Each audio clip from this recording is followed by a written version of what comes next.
The Austrian Alps. A fifth of the world's deepest caves are located here, high in the mountains. These ice caves are 5,000 feet above sea level. They are natural deep freezes where ice remains even in hot summers.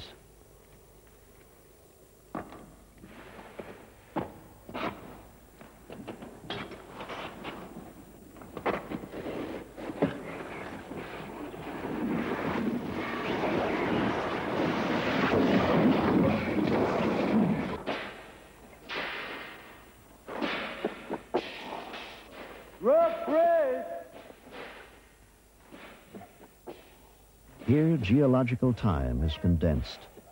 We can witness the growth of ice formations in short periods of months or years, which in their stone counterparts would take centuries.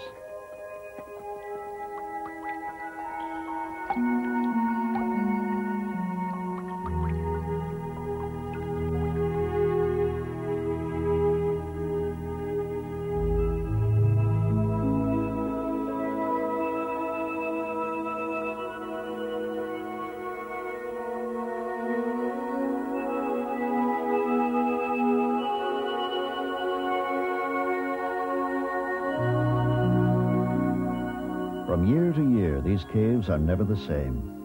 As they thaw and freeze again, the fantastic ice formations are ever-changing. Few places on Earth are more beautiful or more treacherous, with perhaps one exception. Some cavers have merged their love of the unknown with a passion for diving, venturing into a bizarre world underground and underwater.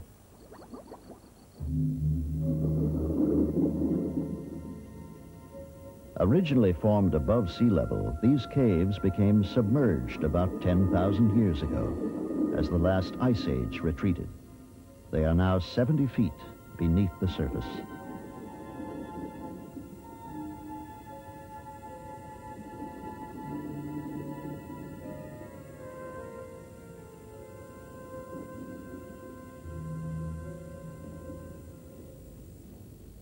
Underwater caves are death traps for the inexperienced.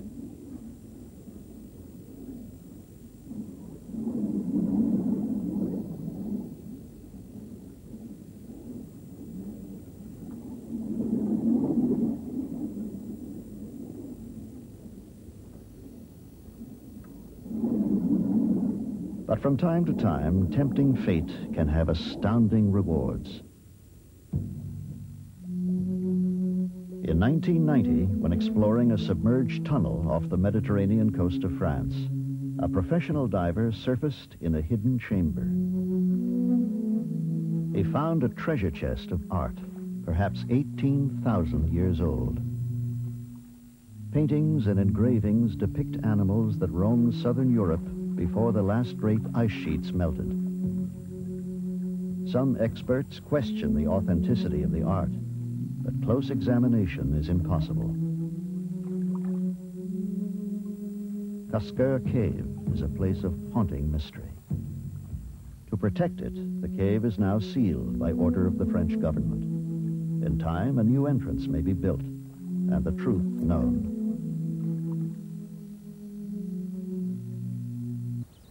This is Floyd Collins' country, and the contest to attract the tourist dollar still rages on.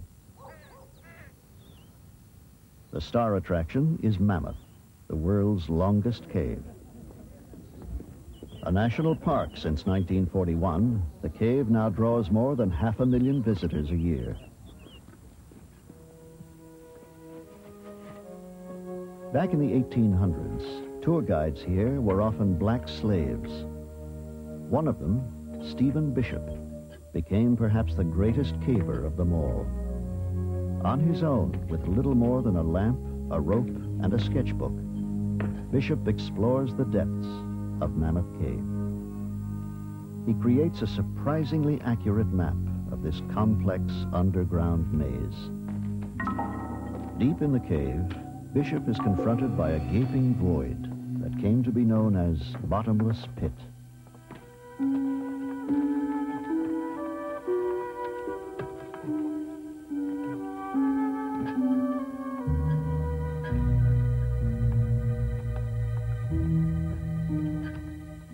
beyond, Bishop explores regions that had never been visited in his time. But in these remote reaches, he finds evidence that someone has preceded him.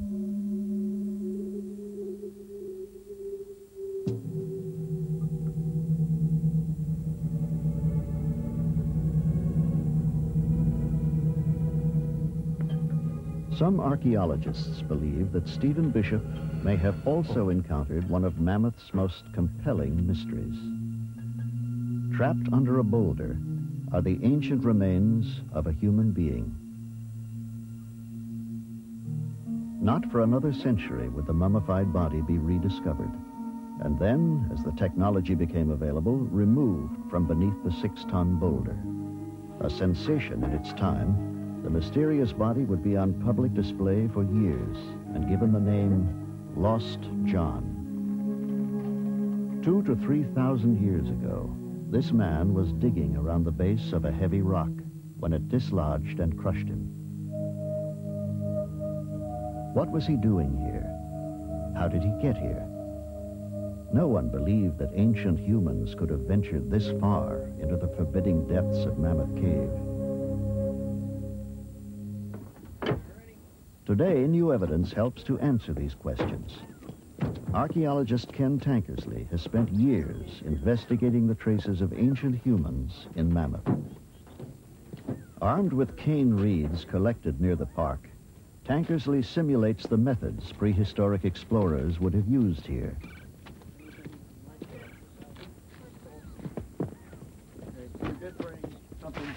We have long known that human beings lived near the entrance of caves. But Lost John suggested that prehistoric people had gone far into Mammoth, perhaps 2 days' travel. Was this possible? At first, Tankersley himself had doubts. I'm always amazed when I think about what it takes for us to go into a cave. We wear a hard hat, we wear our caving lamp, whether it's electric or carbide, and we carry 2 sources of backup light. We wear enough clothing to ward off hypothermia. These people wore virtually nothing.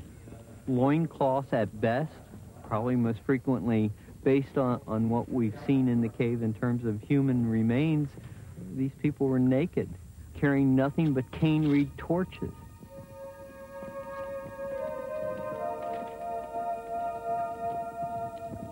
The reed torches were the only light source available to ancient humans. They produce surprisingly efficient illumination and conjured ghosts from the heavy shadows.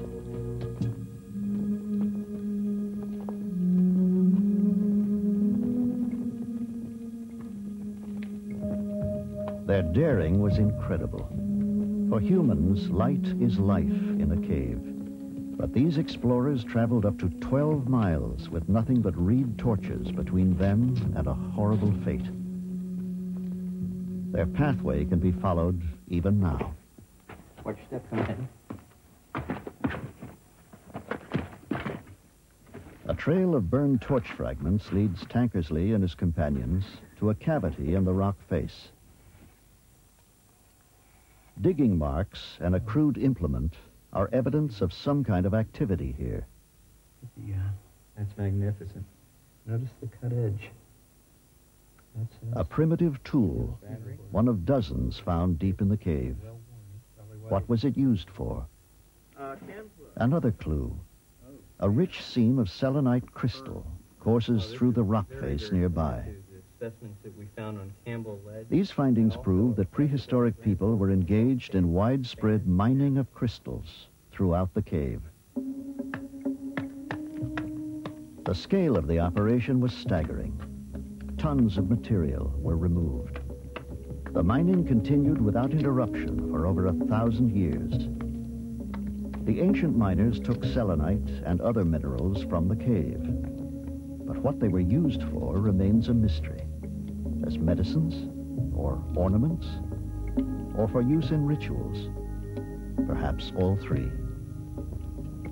Just as mysteriously, around the time of the birth of Christ, the mining suddenly ceased. As yet, no one knows why.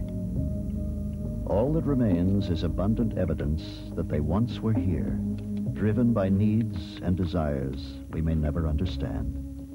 To our right down below is the famous bottomless pit. For many, many years, lights were not sufficient to reach the bottom. Visiting Mammoth today is a journey through time. Imagine. But as they are guided along comfortable tourist trails, few visitors can imagine the tortuous passageways that lie beyond them. Not knowing the true depth of the pit, or what lay on the other side. Reaching the other side, they were surprised to find an avenue over there and more caves. This opened up the doorway to the vast unknown mountains.